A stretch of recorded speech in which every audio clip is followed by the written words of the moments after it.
මං දත්තත් එක්ක කතා කරනවා නම් ඔබ දන්නවා ගිය අවුරුද්ද තමයි ලංකාවේ ඉතිහාසයේම විදේශ ශ්‍රමික ප්‍රේෂණ වැඩියෙන්ම ලැබුණ අවුරුද්ද. ඩොලර් බිලියන 8.1ක විතර ශ්‍රමික ප්‍රේෂණ අපේ රටට ලැබිලා තිබුණා. අපි ඒකට ආචාර කරනවා විදේශ ශ්‍රමික අපේ ප්‍රජාවට අපේ නව ආණ්ඩුව ගැන ආර්ථික ප්‍රතිපත්ති අපි කරගෙන යන විදිය ගැන විශ්වාසය තබලා එවන් විශාල ප්‍රමාණයක් ශ්‍රමික ප්‍රේෂණ ලංකාවට එවීම ගැන. එතකොට දැන් මෙතුමල්ලා කියන විදිහට එහෙම අර්බුදයක් තියෙනවා මේ අවුරුද්දේ මුල් කාර්තුවේ. දැන් ඒක අඩුලා තියෙන්න එපේ. හැබැයි ඇත්ත මොකක්ද සංක? මේ අවුරුද්දේ මුල් කාර්තුවේ විදේශ ශ්‍රමික ප්‍රේෂණ 126කින් වැඩියෙන් එවලා. හරි. ඒතර ඒකෙන් මොකක්ද අහුරු වෙන්නේ? අර විදේශගත ප්‍රජාව මෙච්චර ලෝක අර්බුදයක් තියෙනකොට ලංකාවට එවන විදේශ මුදල් ප්‍රමාණය වැඩි කරලා තියෙන්නේ. අපේ ආර්ථිකය ගැන, අපේ ආණ්ඩුව රට කරා යන විදිය ගැන, ආර්ථිකය පවත්වාගෙන යන විදිය ගැන අවිශ්වාසයක් නම් තියෙන්නේ. ඔවුන් එහෙම එවනවද? නේද? අපි දත්තත් එක්ක කතා කරනවා නම් අන්න ඇත්ත දත්ත. ඒ වගේම දැන් මෙතන සංචාර කර්මාන්තය ගැන විශාල භීතියක් මවන්න හැදුවා. ඔබ දන්නවා ගිය අවුරුද්ද තමයි ලංකාවේ සංචාර කර්මාන්ත ඉපයීම් වලින් ඒත් වැඩිම ආදායමක් ලැබුව අවුරුද්දක් ඉතිහාසගත සංචාර පැමිණීමක් සිද්ධ වුණා 2018න් පස්සේ මම හිතන්නේ. එතකොට අපි මේ අවුරුද්දේ මුල් මාස කිහිපයක් ගත්තොත් සංචාරක පැමිණීම අඩු වෙලා තිබුණාට ඒ අඩු වෙලා තිබෙන ප්‍රමාණය වල 2.3ක් වගේ. කියන්නේ අඩු වෙලා තියෙනවා තමයි. නමුත් ඒක සැලකිය යුතු ප්‍රමාණයක් නෙමෙයි. ඉදිරියට සමහරට අඩු වෙන්න පුළුවන්. අපි ඒක ගැන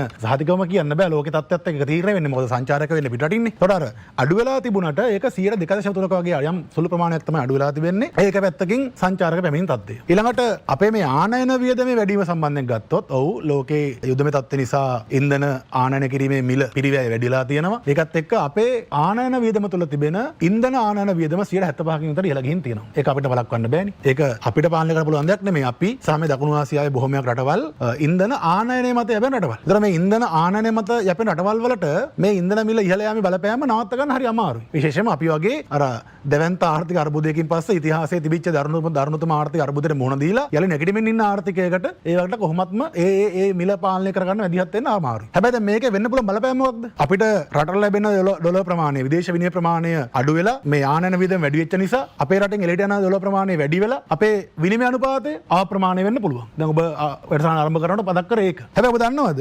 2022 වර්ෂයේ ආර්ථික අර්බුදයේ වෙලාවේ අපේ විනිමය අනුපාතය අප්‍රමාණ වුණා 50කින් විතර. මට මතක විදිහට 48කින් විතර හරියටම ගත්තොත් එහෙම 2022 අවුරුද්දේ ඒ අර්බුදයත් එක්ක. හැබැයි මේ ලෝක අර්බුදයේ හමුවෙත් ඔබම මතක් කරා. ඔබම කිව්වා 4.8යි. අපේ විනිමය අනුපාතය අප්‍රමාණ වෙලා තියෙන මුදල් රුපියල අගය. හැබැයි අපිත් එක්ක මේ අවට ඉන්න නේපාලය, භූතානය, ඉන්දියාව වගේ රටවල් ගත්තොත් එහෙම ඉන්දියාව කියන්නේ නැගීන ආර්ථිකයක්. දැන් ලෝකයේ අංක 4 හෝ 5 ඉන්නේ ආර්ථික වශයෙන් ගත්තම වේගයෙන් වර්ධන ආර්ථිකයක්. ඒතර ඔවුන්ගේ විනිමය අනුපාතය උන්ගේ රුපියල ඉන්දියාවේ රුපියලත් 6%කට වඩා වැඩි ප්‍රමාණයකින් අප්‍රමාණය වෙලා. ඒතර ඒකෙන් පැහැදිලි මේක මේ අපේ රටේ තිබෙන ප්‍රශ්නයක් නිසා හරි අපේ රටේ ආර්ථික කළමනාකරණයේ තියෙන ප්‍රශ්නයක් නිසා හරි අපිට මේ ආර්ථික කරගෙන බැරි නිසා හරි තත්ත්වයක් නෙමෙයි. අරවත් එක්ක බලනකොට අපි ඉතා හොඳින් මේ ආර්ථිකයේ අර්බුදය මේ බාහිර කම්පනය කළමනාකරණය කරලා තිනවා. මෙවැනි අර්බුද වලට අපි කියන්නේ බාහිර කම්පන. ආර්ථික විද්‍යාවේ අපි කියන්නේ සප්ලයි ෂොක්ස් නැත්නම් බාහිර කම්පන. ඒතර මේ වගේ අර්බුදයකට මුහුණ දෙන්න නම් එකක් අපේ බාහිර ආර්ථිකය අපි ශක්තිමත් තියාගෙන තියෙන්න ඕනේ. අනිත් පැත්තෙන් අපේ අභ්‍යන්තර ආර්ථිකය අපි ශක්තිමත් තියාගෙන තියෙන්න ඕනේ. දැන් බාහිර ආර්ථික කතාව මම මුලින්ම පැහැදිලි කරා අපේ විදේශ ශ්‍රමික ප්‍රේෂණ. ඊට පස්සේ අපිට ඉස්සරහට මේ මාසේ 27 වෙනිදා වෙනකොට අපිට අන්තර්ජාතික මූල්‍ය අරමුදලේ 4 වන වාරිකයේ සහ 5 වන වාරිකයේ එකට ලැබෙන නියමිතයි. එතන ඩොලර් මිලියන 700ක ප්‍රමාණයක් තිබෙනවා. ඊළඟට ජූලි මාසයේ වෙනකොට අපිට ආසියානු සංවර්ධන අරමුදලේ රුපියල් මිලියන 250ක් ලැබෙන නියමිතයි. ඒ ඔක්කොමත් එකලුවාම තව මිලියන 1000ක් වගේ එතකොට අපිට ඉදිරි මාස දෙකකට ලැබෙන නියමිතයි. මෙන්න මේ විදේශ මුදල් එතකොට අපිට අපේ සංචාර ප්‍රමාණය ශක්තිමත් වෙනවා එතකොට. ඒ නිසා මේ විනිමය අනුපාතය දැනට මේ සුළු වශයෙන් අප්‍රමාණීය වීම දීර්ඝ කාලයක් පවතී කියන එක ගැන අපි වය වෙන්න ඕනේ නැහැ. ඒ පැත්තෙන් ගත්තාම.